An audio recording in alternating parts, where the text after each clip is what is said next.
न अंजाम की फिक्र, न जान की परवाह, न मौत का कोई डर। माफिया अतीक से भी बड़े बदमाश निकले ये तीनों लड़के। किसी की उम्र 18 तो किसी की 22 और किसी की उम्र 23 साल। बच्चों वाली उम्र में ही कर दिया दुनिया का सबसे बड़ा कांड। 16 सेकंड तक ताबड़तोड़ गोलियों की गूंज, 3 हमलावर, 36 राउंड फायरिंग। कौन है वो हत्यारा जिसने सरेआम पुलिस के सामने अतीक को मारा? 17 पुलिस वाले, 50 से ज्यादा मीडिया वाले। ये था तीनों हमलावरों का प्लान। जानकर हर कोई हैरान। 2 दिनों से कर रहे थे रेकी, फिर जब मौका पाया अतीक को सरेआम टपकाया। बनना चाहते थे अतीक की तरह डॉन, अपराध की दुनिया में चलाना चाहते थे सिक्का, इसीलिए वारदात को दिया अंजाम। जी हां, अतीक की मौत के बाद कई अंदर की खबरें सामने आ रही हैं। लोग ये जानना चाहते हैं कि आखिर इन तीनों ने अतीक पर गोली क्यों चलाई। आखिर उन तीनों हमलावरों की अतीक से क्या दुश्मनी थी? क्या सरेआम उन्होंने पुलिस के सामने अतीक को गोली से उड़ा दिया? 16 सेकंड, 3 हमलावर और करीब 30 राउंड गोलियां। आखिर इस हत्याकांड को अंजाम देकर हमलावर क्या करना चाहते थे?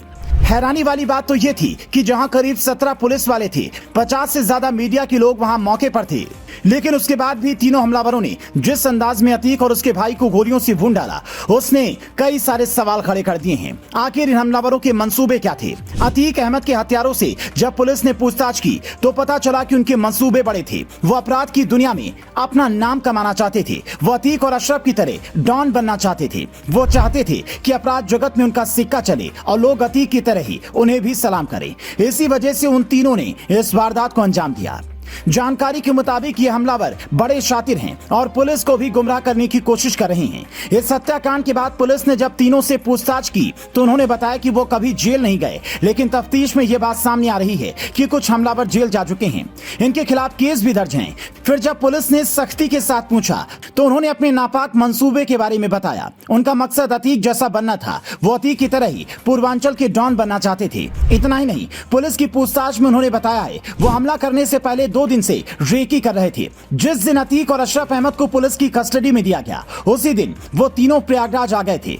आरोपियों ने बताया कि हमारे बेगुनाह भाइयों की अतीक और अशरफ ने हत्या की थी। हालांकि आशंका जताई जा रही है कि दोनों इस हत्याकांड को धार्मिक रंग देने की कोशिश कर रहे थे। उन्होंने कहा कि हमने धर्म का काम किया है, अन्याय का अंत किया है, हमें कोई गिला शिकवा नहीं है, हमें फांसी दे दी जाए, हम हंसी से चढ़ जाएंगे, हमने अपना काम कर लिया है। उधर तीनों हत्यारों से पूछताछ करने वाली क्राइम ब्रांच की टीम ने बांदा, हमीरपुर और कासगंज के पुलिस कप्तानों से आरोपियों के बैकग्राउंड और क्रिमिनल रिकॉर्ड की जानकारी मांगी है।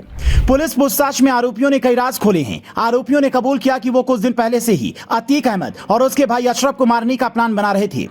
पुलिस की पूछताछ में आरोपियों ने बताया कि कोर्ट से कस्टडी में मिलते ही अतीक अहमद और अशरफ को मारने का प्लान बनाया गया था, जिसके बाद उन्होंने मीडिया चैनल की तरह एक नया माइक अरेंज किया ताकि कोई उन पर शक न करे। आरोपी लोकेश, सन्नी, अरुण मीडिया कर्मी बनकर लगातार कवरेज के दौरान साथ घूम रहे थे, लेकिन किसी को कानो कान खबर तक नहीं थी। मीडिया वालों में अतीक के हत्यारे घूम रहे थे। आपको बता दें कि इस घटना के बाद यूपी पुलिस कर्मियों की छुट्टियां रद्द कर दी गई और तत्काल ड्यूटी पर आने के निर्देश दिए गए हैं। तो आपको इन हत्यारों को लेकर क्या कुछ कहना है? हमें कमेंट्स करके अपनी राय जरूर बताएं।